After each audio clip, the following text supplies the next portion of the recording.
Hello नमस्ते। पर्दाले disturb गर्यो। म चाहिँ अघि नै नुहाइधुवाइ गरेँ, पर्दाहरू धोएर छतमा सुकाइरहेको छु। अब मन्दिर सफा गर्नु मात्रै छ, खाना चाहिँ बसाइरहेको छु। योपालि त हाम्रो दसैँ तिहार केही पनि छैन, सिम्पल डेली घरमा पूजा गर्छौँ त्यस्तै प्रकारले पूजा मात्रै गर्ने हो। अन्त पल्लोपट्टि दिदीले चाहिँ फुल माग्नु भएको थियो, दिदीलाई फुल टिपिदिन्छु अलिकति। चलो यहाँ चाहिँ सिनिक्कै भयो साफसफा भएर। मेरो रुमपट्टि जाउँ। मेरो रुम चाहिँ च्यालाले यो पर्दाहरू चाहिँ मैले अस्ति धोइकन स्टोर रुममा सुकाइरहेको थिएँ, सुकेछ। आज लुगा चाहिँ अझै छ धुनु पर्ने। जाउँ पहिले छतमा। आम्मा पढाइले सजाउनु थालेछ घर। दामी पर्दाहरू बिहानै धोएको मैले सबै पर्दाहरू। यता पनि छ। अब म फुल टिपिदिन्छु दिदीलाई। यहाँ छ सिक्कल। जाउँ। एन्जीलाई पनि फुलेछ मजाले। चप्पल यहाँ रहेछ नि त, उता खोजेको मैले हो।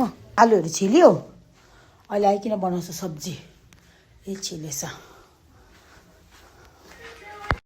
यताबाट जानु पर्यो। बिचरा अब यिनीहरूलाई काटिदिनु पर्छ। मुइनी त माया लाग्यो फुल टिप्नु पनि। मजाले फुल पटेका पड्किँदैछ। त्यहाँको टिप्दिनँ, यतापट्टिको टिप्छौ। माया लाग्यो त्यहाँको टिप्नु। यति टिपिदिए दिदीलाई चाहिँ फुल कलश भर्नुको लागि। म चाहिँ घर आएँ, दिदीलाई यो दिनु पर्यो। अब हाम्रो त हुँदैन हो, दिदीलाई दिनु पर्यो। पल्लोपट्टि दिदीलाई सजाउनुको लागि। यता छिमेकी दिदी भएकोमा गएको बोकेर। उसको पनि भिडियो गरिदिएको हेर। मोटु सेट यत्रो ठुलो भइसकिसक्यो रे हान।